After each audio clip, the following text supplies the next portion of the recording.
இறையேசுவிலே பிரியமான சகோதர சகோதரிகளே, உங்கள் எல்லோருக்கும் ஆண்டவர் ஆகிய இயேசு கிறிஸ்துவின் பெயரால் காலை வணக்கங்கள் மற்றும் வாழ்த்துக்கள். நான் உங்கள் அகஸ்டின் வேதியர். இன்று ஆகஸ்ட் மாதம் 28ஆம் தேதி 2025ஆம் ஆண்டு. ஆண்டவரின் மடியில் 5 நிமிடங்கள்.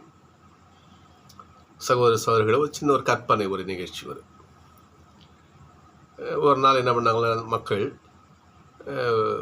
மக்கள் மத்தியிலிருந்து யாரு சோம்பேறி, அதிலும் யாரு சூப்பர் சோம்பேறி அப்படின்னு ஒரு பட்டம் கொடுக்கலான்னு சொல்லிட்டு நிறையா தகுதி சுட்டுகள்லாம் வச்சாங்க. எல்லாம் அங்கேருந்து தேர்வாக என்ன பண்ணுறாங்க, எல்லாரும் அதில் தேர்வாக இறுதி போட்டிக்கு ஒரு ஒரு குறிப்பிட்ட நபர் வராங்க. ஒரு 10 ரூபா வச்சுக்கோ, 10 பேர் வராங்க. இவர்களே சோதனை செய்து யாருக்கு அந்த சூப்பர் சோம்பேறி பட்டத்தை கொடுக்குன்னு சொல்லிட்டு முடிவு பண்ணுற நாள் இன்னைக்கு. 10 பேரும் அரங்கத்தில் உட்காந்துட்டாங்க. இவங்களும் யார் இன்னைக்கு கண்டுபிடிச்சி சூப்பர் சோம்பேறிக்கு விருது கொடுக்கணும். அப்போ என்ன பண்ணுறாரு, அந்த விழா தலைவர் என்ன பண்ணுறாரு, சரிப்பா 10 பேர் வந்திருக்கீங்க, இறுதி போட்டிக்கு தேர்வு வந்திருக்கீங்க, உங்கள்கிட்ட ஒரு கேள்வி ஆசைப்படுறேன். இந்த விருதை யார் வாங்குவீங்க, யார் கிடைக்கும்னு நீங்கள் நினைக்கிறீங்க, கை தூக்குங்க பார்ப்போம் அப்படின்னு சொல்கிறாரு. 9 பேர் சாரு கை தூக்குறாங்க. எனக்கு தான் கிடைக்கும். இவ்வளோ சுற்றுகள் தாண்டி வந்திருக்கும் இல்லையா நாங்கள். அப்போது இந்த சூப்பர் சோம்பேறி பட்டம் எனக்கு தான் எல்லாம் என்ன பண்ணுறாங்க, கை தூக்குறாங்க. ஒருத்தமோட என்ன பண்ணுறாரு, கை தூக்க கம்மா உட்காந்துருக்காரு. இந்த விழா நடுவருக்கு ஒரு என்ன ஐயா, ஏப்பா நீ ஏன் கை தூக்கல, உனக்கு இந்த இறுதி போட்டு வரைக்கும் வந்துருக்குறல நீ, அப்போ உனக்கு இந்த சூப்பர் சோம்பேறி பட்டம் வேணாம்மா அப்படின்னு கேட்குறாரு. அட போங்க, இது கை தூக்குவது சோம்பேறித்தனமாகுது அப்படின்னு அவர் சொன்னாராம். உடனே அந்த நடுவருக்கு ஒன்றும் புரியல. அவரை கூப்பிட்டு வா வா வா நீ தாயா சூப்பர் சோம்பேறி என்று இந்த விருதை அவருக்கு கொடுத்தாராம். ஒரு சின்ன ஒரு கற்பனை கதை. சகோதரர்களே, நாளைக்கு பார்த்துக்கலாம், இப்போ என்ன செய்ய போகிறோம், அப்புறம் பார்த்துக்கலாம், இப்போ எதுக்கு, அப்புறமா செய்யலாம் எதுக்கு என்று நாட்களை கடத்துகின்ற, மிக குறிப்பாக நல்லவற்றை குறித்து, ஆண்டவருக்கான செயல்களை குறித்து காலம் கடத்துகிற நபர்களுக்காகத்தான் இன்றைய தியானம். நீ நற்செய்தியாக தான் இன்னைக்கு யார் இவ்வாறு காலம் கடத்துறாங்க. ஆண்டவருடைய நாள் எப்போது வேண்டுமானாலும் இருக்கும். கெட் ரெடி, ரெடியா இருங்க நீங்க. ஆண்டவர் வருகை எப்போ இருக்கும், எப்போனாலும் இருக்கும். 1000 வருஷம் ஆயிடுச்சு, 1000 ஆண்டுகள். ஆண்டவர் திருப்பாட்டில் பாருங்க பார்ப்போம், 1000 ஆண்டுகள் நைட்டில் ஒரு சாம பொழுது போல. திருப்பாட ஆசை சொல்ற பாருங்க பார்ப்போம், ஒரு சாம பொழுது ஈக்குவல் அதுக்கு 1000 ஆண்டுகள். கடவுள் எப்போதும் வர தயாராக இருக்கிறாரு. எப்போதும் அவர் வருகை இருக்கும். அவர் வருகின்ற பொழுது நாம் என்ன பண்ணணும், பவுல் சொல்ற மாதிரி தான். பவுல் தீமோத்தேயுவிற்கு சொல்லுவாருங்க பாருப்போம், 2 தீமோத்தேயு 4 இந்த வசனம் வரும் பாருங்க. பெரிய ஓட்டத்தில் ஓடின, என் விசுவாசத்தை காத்து கொண்டேன், இப்பொழுது எனக்கு வெற்றி வாகை காத்திருக்கிறது. பெரிய ஓட்டப்பந்தயத்தில் ஓடினேன், நான் இப்பொழுது வெற்றி கோப்பைக்காக காத்து கொண்டிருக்கிறேன்.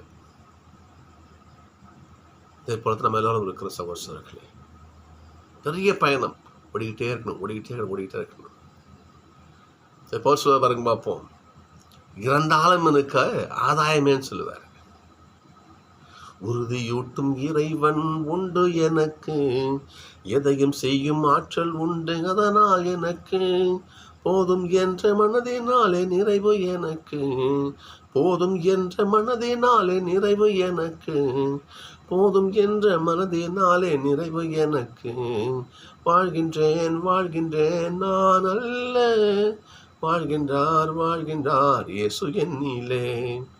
வறுமையிலும் வாழத் தெரியும், வளமையிலும் வாழத் தெரியும், வயிறார உண்ணவும் தெரியும், பட்டினி கிடக்கவும் தெரியும். என்றால் கடவுளை உள்ள வாழ்ந்துகிட்டு இருக்காரு. எதற்கு நான் பயிற்சி பெற்றிருக்கிறேன். இன்னைக்கு இறந்தாலும் எனக்கு ஆதாயமேன்னு பவுல் சொல்லுவார். ஏனென்றால் அப்பையும் ஆண்டவருடைய பண்ண சொல்லினா கேளுங்க, ஆண்டவரே நான் இன்னும் இந்த உலகத்தில் கொஞ்ச நாள் வாழ்ந்துன்னு வச்சுங்களேன், உங்களை பற்றி நான் அப்புறம் எடுத்து சொல்லுவேன். இன்னைக்கே நீங்களை கூட்டுக்கிறீங்களா, கூட்டுக்குங்க, அங்கே வந்து உங்களுடைய திருவிழா உட்காந்துருப்பேன். இறப்பும் எனக்கு ஆதாயமேன்னு சொன்ன நபர் பவுல் அடிக்கலார். அப்போ ரெடி, எப்போ கூட கூப்பிட்டுங்க. அதே போல் நாம இருக்கணும். நினைச்சு பாருங்க, அப்போ விழிப்பாயிருங்கள், ஏனெனில் ஆண்டவர் எப்போ வருவார் உங்களுக்கு தெரியாது. ஒரு வீட்டு திருடம் எப்போ வருமா, வீட்டு முதலாளிக்கு தெரியுமா, தெரியாது. எப்போ அப்போ என்ன பண்ணணும், தயாராக இருக்கணும், எந்த நேரம் விழிப்பாக இருக்கணும். நம்முடைய ஆன்மீக வாழ்வில் நம்முடைய ஆன்ம தூய்மை இருக்குது, அது ரெடியாக இருக்கணும். இப்போ ஆண்டவர் வந்து நமக்கு அதுக்கான கூலியை கொடுப்பார். அந்த விஷயத்தை தான் பவுலடிகளார் தெசலோனிக்க மக்களுக்கு ஒரு கடிதம் எழுத பாருங்க பார்ப்போம். தெசலோனிக்க மக்களுக்கான கடிதம் எழுதுறதுக்கு முன்பாக தீமோத்தேயு என்ன பண்ணுறாரு, அந்த தெசலோனிக்க நகருக்கு போயிட்டு வந்து ஒரு நல்ல செய்தியை சொல்கிறாரு.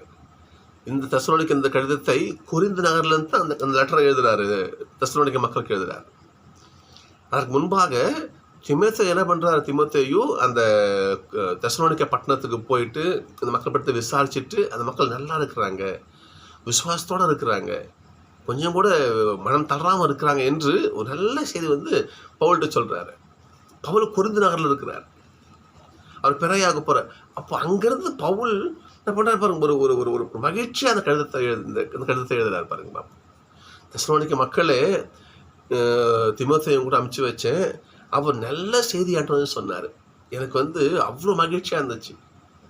நீங்கள் ஒருவருக்கொருவர் எல்லோரும் கொண்டிருக்கிற உங்களை அன்பை பார்த்து நான் கடவுள் நன்றி சொல்கிறேன்.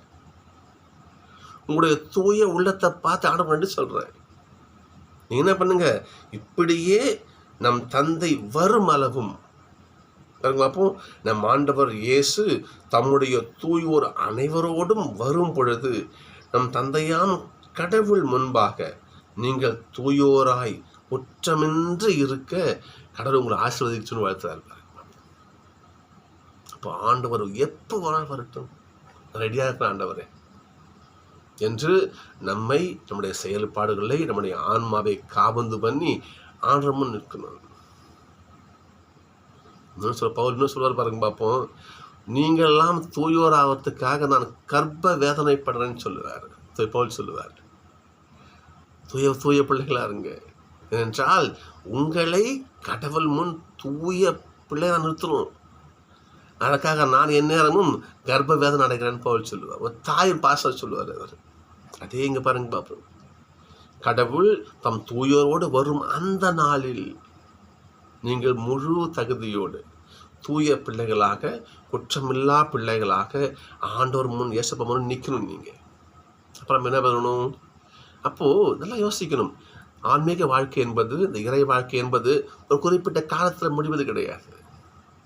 நம்முடைய மரணம் மட்டும் தொடர்கின்ற ஒரு வாழ்க்கை பயணம் அது. ஒரு வேலை வச்சுங்களேன், ஒரு ஏதாவது வேலை வச்சு ஒரு முடிவு இருக்கும். ஒரு வீடு கட்டுறோம் வச்சுங்களேன், வேலை வீடு கட்டுவோம், ஒரு வருஷம் கட்டி முடிஞ்சு போச்சு, குடி போய் வாழ ஆரம்பிப்போம். இது ஆன்மீகம். ஆன்மீகம் என்பது அந்த ஆன்மாவை கட்டி எழுப்பக்கூடிய விஷயம் முடிவது கிடையாது. மரணம் மட்டும் அந்த வினாடி வரை தொடரும், தொடர்ந்துகிட்டே இருக்கணும். ஏனென்றால் ஆண்டவருடைய வருகை நமக்கு தெரியாது, என் நேரமும் அவருடைய வருகை இருக்கும். நாம் கெட் ரெடி. இப்போ சொன்னார் இல்லையா, இப்போ கூட எனக்கு என்ன கேட்டு போங்க, சந்தோஷம்தான். இறப்பு எனக்கு ஆதாயமே, கொண்டு போங்க, நான் ரெடியாக இருக்கிறேன். சகோதரர்களே, அதே போல் நாம் சொல்வோமா, யோசித்து பார்க்கணும். கடவுளுடைய வருகை அண்மையில் இருக்கு, எப்போ யாருக்குமே தெரியாது. பேசப்படைய வார்த்தை, கடவுள் வரும் நாளோ வேலையோ தந்தை என்று மகன் என்று யாருக்கும் தெரியாது.